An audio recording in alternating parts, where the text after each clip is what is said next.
Isang maganda at mapagpalang gabi sa ating lahat. Welcome to Kaban ng Salita. Ako po si Brother Hans, ngayon ang inyong host at andito tayo sa St. Paul's Cabanatuan. This is our 36th episode. No? Supposed to be last week ay 36 natin, kaya lang nagkaroon ako ng technical problem dahil pauwi ako noon from Manila. Nagbisita kami sa aming mga patay doon sa mga beloved dead namin sa Lipa, our congregation na sa cemetery there. So, ang aking camera pala ay sira aking cellphone ay sira ang camera, so hindi ako pwede makapag-live. So, pagpaumanhin po ninyo na wala tayo due to technical and spatial difficulty, yun ang sabi ko doon. At ngayon, magkaroon tayo ngayong gabing to ng isang mini Bible review na naman sa 1 Samuel. But before that, shout out muna kay Jairus, yung ating regular host. Nagkaroon na naman ng konting problema. I hope you're still you're in good condition. Jairus, rest well. Kailangan mo ng konting lakas. Sabi kasi niya nanghihina daw siya, so he couldn't make it. So ngayong gabing ito, we will have again Riley, our technician, to help us in our Bible review of 1 Samuel. May mga announcements muna din. Ngayong Saturday, magkaroon ng Vocation Jamboree ang Diocese of Cabanatuan at invited ang lahat ng mga kabataan doon sa Assumpta Seminary. Magsimula siya sa umaga hanggang hapon lang. No? So kung hindi pa kayo nakapag-register, pumunta lang kayo dyan sa Facebook ng Diocese of Cabanatuan. Meron doong in charge. At maraming mga religious congregations na magpadala ng kanilang mga vocation directors and directress. So lahat ng mga kabataang babae at lalaking interesadong makinig sa bokasyon. So, that's this Saturday, November 16 at Assumpta Seminary. The other one na gusto kong i-plug ay yung ng JVP. Meron silang sa Radyo Katipunan ngayong Thursday, magkaroon ng Share Ko Lang program, second episode nila. At inimbitahan ng inyong lingkod na mag-guest doon alas 5. So, mapapanood nyo ang Share Ko Lang ng Radyo Katipunan sa FB page nila ng Facebook Radyo Katipunan. So, without further ado, gusto kong tawagin uli ang ating highest record holder to ng ating Bible review. Naka 800 points siya nung we took up the book of Ruth. Okay, so without much ado, we welcome Riley Aguinaldo. Justin Riley. Welcome. Hello. Riley, mag-greet ka muna. Magandang gabi po sa lahat ng viewers namin dito sa St. Paul's Cabanatuan. So, yung sinabi po ni Brother Hans kanina, yung 800 points, tama po ba? Oo. Ewan ko kung mahuhulit pa yon kasi last time po 4 chapters lang yung Ruth eh. So, madali-dali pa po. Ilang chapters nga ang Samuel? Nasa 30, 31 yata. Oo, mahaba-haba. Ako, mahaba-haba. Pero, nevertheless, ano pa rin lang naman, 9 questions lang din tayo. At kung hindi ka maka-memory recall, ang ating format kasi, ang first question ay memory recall. Kung hindi mo ma-recall, pwede kang mag-option ng multiple choice. Kumbaga, sisirit ka doon sa first attempt. Each question is worth 100 points, 100 pesos, at ang pangalawang attempt ay worth 50 pesos or 50 points. So andito tayo ngayon sa 1 Samuel. Ang 1 Samuel ay kino-consider ng mga Hudyo in the Jewish literature na prophetic book din. In fact, ang tawag sa kanya ng 1 and 2 Samuel and 1 and 2 Kings ay um, former prophets. Tinatawag siyang former prophets dahil hindi siya sinulat ng mga propetang nagsulat talaga, kundi oral tradition. At ang mga tauhan dito ay ang mga propeta din naman sila, or katulad ni Samuel. So, ready ka na ba, Riley, sa ating medyo questions? Siyempre, meron ding easy na 3, tapos average na 3, and then difficult na 3. Bago tayo mag-trivia question doon sa Book of Samuel, ang ating Book of Ruth na trivia ay i-reveal natin kung ano yung answer doon sa question. Yung question natin doon ay, what is the term for the practice or the tradition of the widow marrying the brother of her deceased husband? Ano ang tawag doon? Ano ang practice na yun? Ang answer ay levirate. Kasi levir in Hebrew means brother. So, aasawahin ng kapatid ng yumao ang byuda dahil kailangan ng support ang byuda. Ang byuda at ang kanyang mga anak. Siyempre, ang next responsibility noon ay siyempre, sa kapatid. So, wala naman tayong nag-answer ng sa FB comments, pero may mga nag-comment, nag-greet, katulad ni Shoni Ramos, ni Ate Presi Palad dyan sa Santa Rosa, si Cyrus Narido, at si Rose Love. At syempre si William, kasi binati natin si William last time habang nagta-travel siya. Ngayon sana naman manonood din si Jairus, or kahit sa next upload natin sa Facebook at sa YouTube, manood pa rin kayo. Okay, so our trivia question for everybody is this. In the first Samuel, what institution comes into existence after there being a confederation because of the role of Samuel to anoint a leader? So, pwede nating baliktarin, no? Dahil sa papel ni Samuel na anoint, ano bang Tagalog sa anoint? Magpahid, maglangis, magluklok ng isang leader. Anong institution ang nabuo or ano ba ang tawag doon? Was born, na ipinanganak or nabuo nung pagkatapos na sila ay isang grupo ng mga tribo or confederation. Ang answer niyan ay ilalahad natin next meeting ng ating Bible reviewer. First question. Elkanah had 2 wives. One has born for him children, and the other is barren. Who is the barren wife of Elkanah and the mother of Samuel? Ano po yung barren? Barren sa yung Tagalog? Bao. Sino First ang, question po yan. First question. Sino ang nanay ni Samuel at ang asawa ni Elkanah? Si ano po?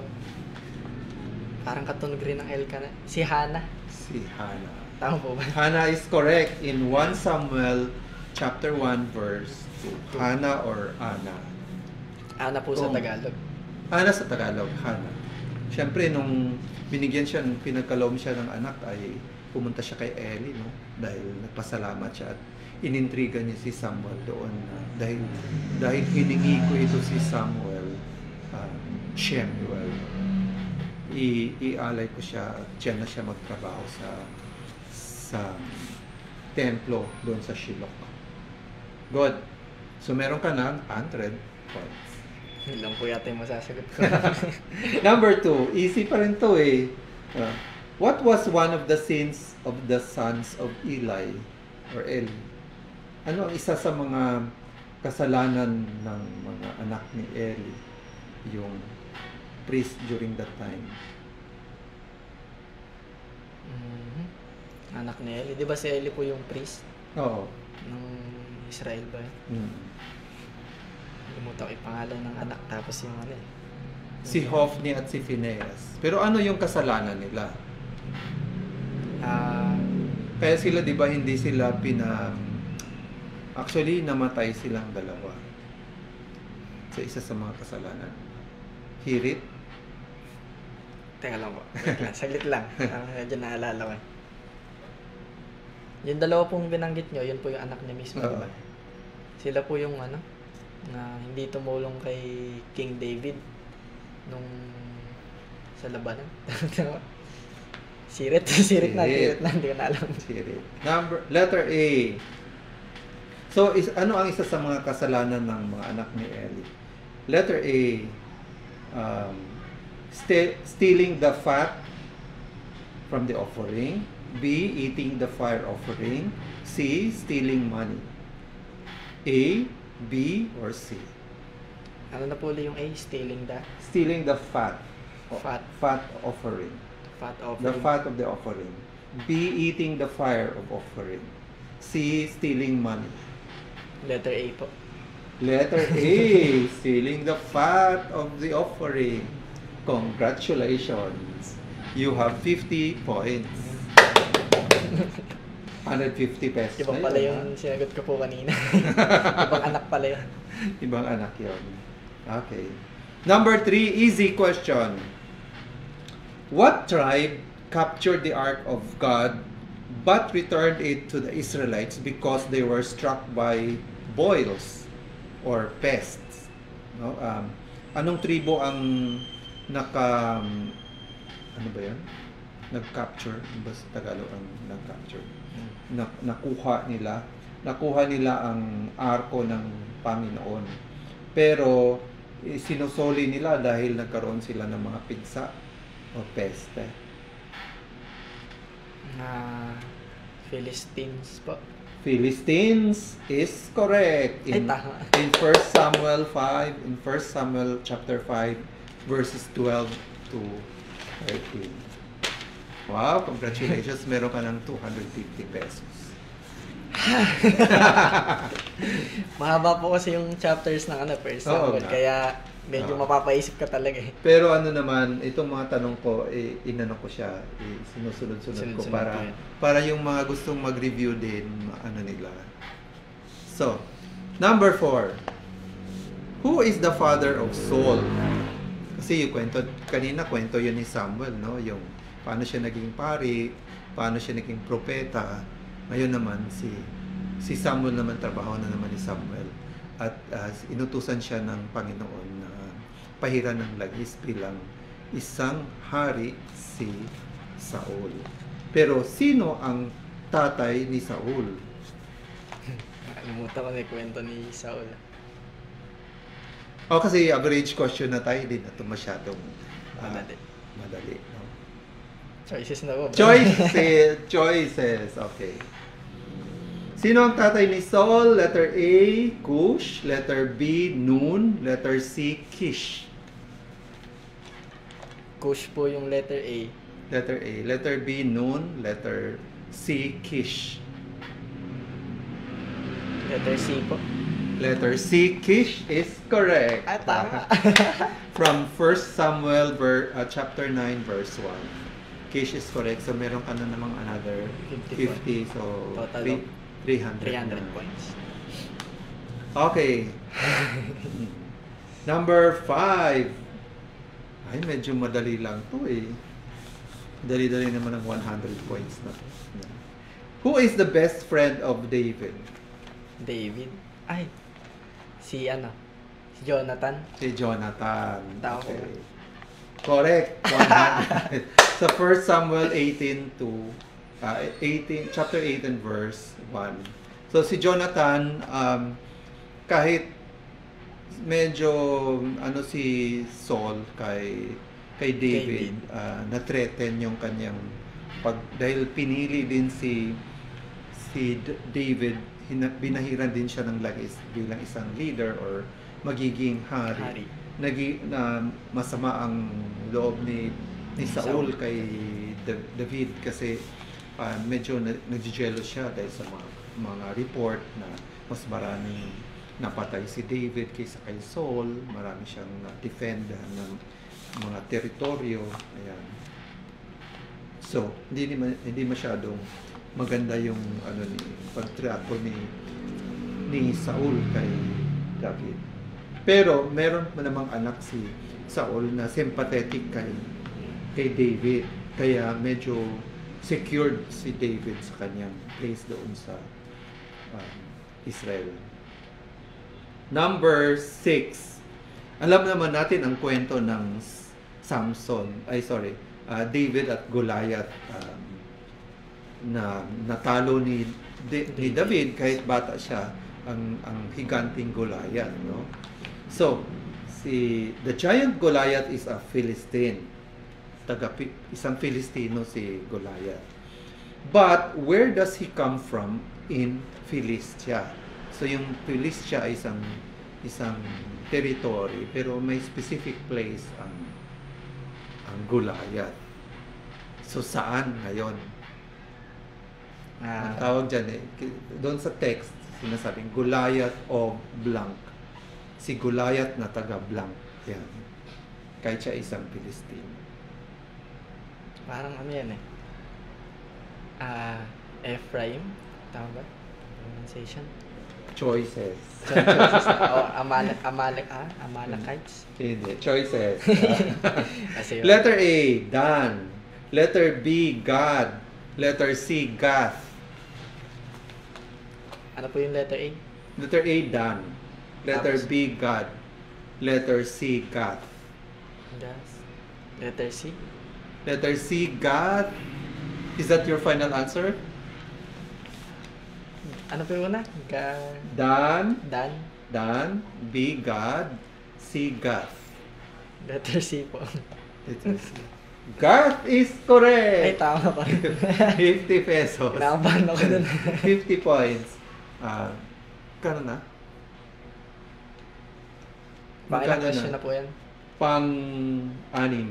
Pang-anim. 4 na... Sarado na daw yung game. Sige, sarado. Sabihin mo sarado. Okay. Sarado na daw yung game.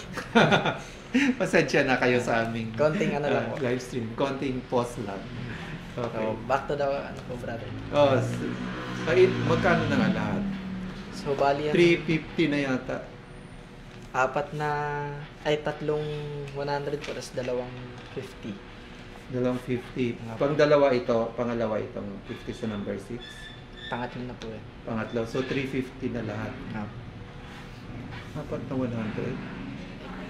O, tatlong 100. Tatlo po. Okay. Tatlong 100, At tatlong 50. 250. Guess niyo po. 450.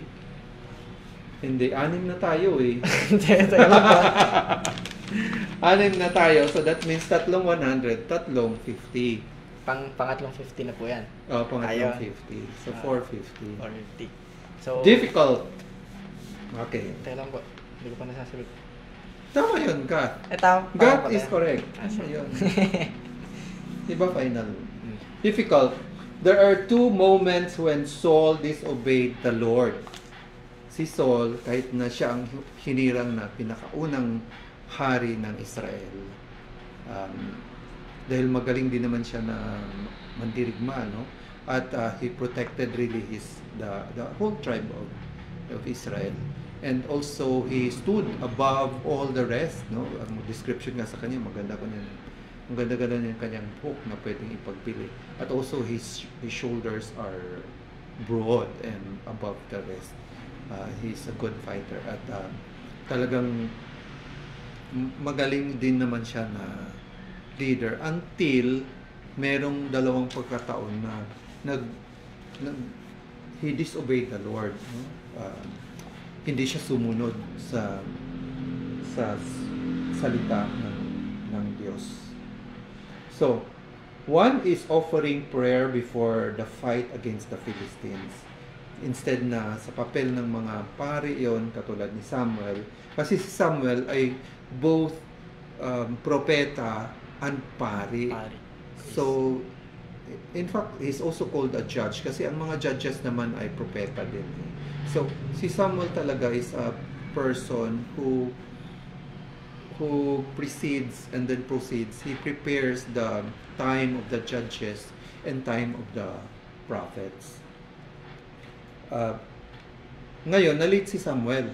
So, si Saul, impatient na siya doon dahil aalis ang kanyang mga tauhan during the battle.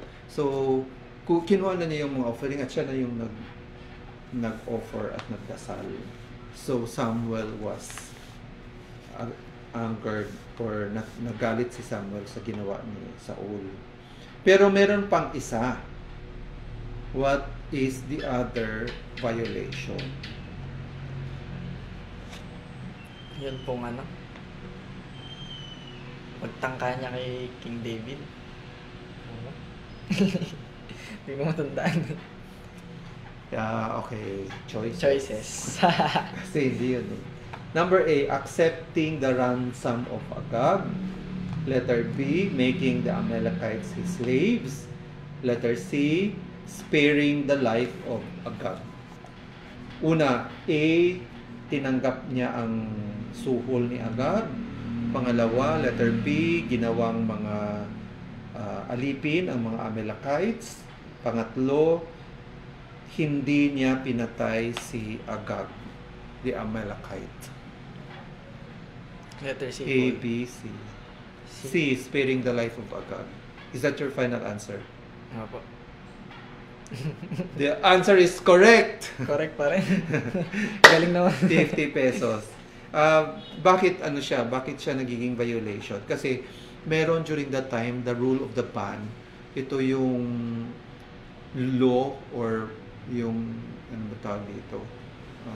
Regulation or command na pag ma-capture nila yung isang tribo, lahat talaga ay papatayin. Kahit na mga bata, mga animals, mga asawa, lalo na yung mga lalaki, mga fighters and warriors. Na bakit sila kailangang papatayin? Dahil ayaw nilang mabahiran yung kanilang pananampalatayang Hudyo or Israelita. Dahil ang mga pagano or yung mga ibang tribo ay naniniwala sa mga Diyos-Diyosan. So lahat talaga ilipulin lahat. Pero si Saul, akala niya na pag i-spare niya, pag hindi niya pinatay si Agag na leader ng mga Amalekites, pwede siyang humingi ng ransom, ng bayad, or humingi siya ng favor later. Pero labag yon sa batas sa panahon na iyon. Medyo violent nga yung batas na yun kaya hindi na natin nakikita yan sa later generation. Pero yun ang tinatawag na rule of the ban. Kailangan yun during the time of the Confederation. So, magkano ng lahat yun? 450, tas yung 50 points po. 500. Number 8. Wow. Sana makuha mo to kasi madali lang to. Who is the father of David? Sino ang tatay ni David? David. Si Jesse.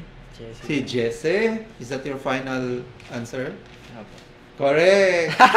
Sa 1 Samuel 16, chapter 16, verse 5. So si Samuel ay pinadala doon kay Jesse at sinabi, pumunta ka sa mga anak ni Jesse at pumili ka ng iyang anak na magiging hari. Tapos nung pumunta siya doon, pinapila niya hilera mula sa eldest hanggang sa youngest.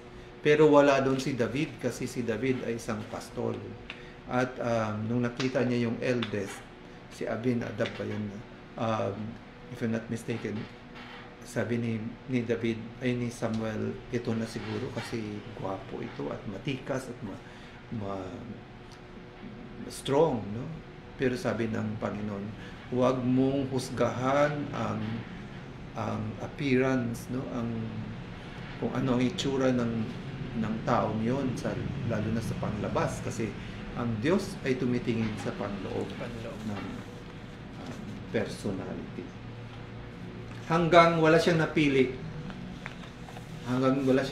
at tinanong niya si Jesse kung meron pa ba siyang isang anak. At totoo, meron ng si David. At pinuntahan ni Samuel at hinahira ng langis. At he is anointed as the new king. Number 9. So, 500 plus 100. Sorry, 600. Okay. Number 9. How did the life of Saul end? How did the life of Saul end? Paano natapos ang buhay ni Saul, ni Haring Saul?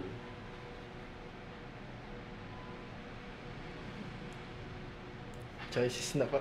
Choices. Wala na idea dun. Letter A, suicide. Letter B, the Philistines cut off his head. Letter C, sagu out of hunger. Letter A, nag-suicide siya. Letter B, pinutol ang kanyang ulo ng mga Pilistino. At pangatlo ay dahil sa gutom. Letter B po. Letter B, is that your final answer? Yes po. Okay, the answer is wrong. It is letter A, suicide. So yung takot sila nung nag-battle na, matatalo na sila, at sinabihan ni Saul ang kanyang assistant na patayin na lang siya kasi masusugpo na sila, no, or darating na talaga yung mga kalaban at matatalo sila. Pero takot yung kanyang kasama. Patayin siya. So he drew his sword and then he dropped on his sword. So it would appear na parang suicide talaga. Pero yung choice number 2 nasa 1 Samuel 31 verse 8 din, that when the Philistines arrived at nakita nilang mga patay na lahat, pinutulan pa rin nila yung ulo si Saul. But that's the 1 Samuel version. Sa 2 Samuel version, may isang Amalekite na nagsasabing siya ang pumatay kay Saul. No? Pero mukhang hindi yan ang totoo. Ang totoo talaga yung unang version sa 1 Samuel. Itong sa 2 Samuel, gusto lang niyang mag-claim ng reward dahil kung siya ang nakapatay kay Saul. Haring Saul. So that ends our review of 1 Samuel. Congratulations, you have 600 pesos. Wow. Later mo na i-claim sa akin. At maraming salamat, Riley. Mag-greet ka muna bago ka umalis. Magandang gabi po ulit sa inyo lahat. So kung gusto niyo pong mag-try ng Bible quiz namin, pwede po kayong mag-message sa Facebook page ng St. Paul's Cabanatuan. Tama po ba? Yes. Yes, ayun. So, mapipil niyo po, wala siyang pressure na basta nagbabasa kayo ng Bible kasi mahalaga po yung pagbabasa. Sabi po dun sa may Joshua 1:8, basahin mo yung kasulatan araw at gabi para po matupad mo yung nakasulat doon. So, mahalaga po talaga yung pagbabasa. Kagaya nito, nagagamit ko po sa Bible quiz namin nila Brother Hans. So, pakita niyo po yung natututunan niyo, yung paglago po natin sa salita ng Diyos. Salamat, Riley. Mabuhay ka. Okay. Sige. Dito na kasi. Balik na ako doon. Okay. So, that ends our 36th episode, and I would like to thank, of course, St. Paul's Cabanatuan for providing us this place. And mag-a-Advent na. So, available dito ang Advent wreath, Advent candles, Advent guides para sa ating panahon ng Adbyento. And I also would like to thank Biblos for supporting me, especially Haylene for providing us 2 Sony cameras, and one video AV Matrix video switcher. Till next Tuesday, this is Brother Hans in regards to gyros, and together with Riley Aguinaldo, we wish to bless you and see you next time, all for the gospel.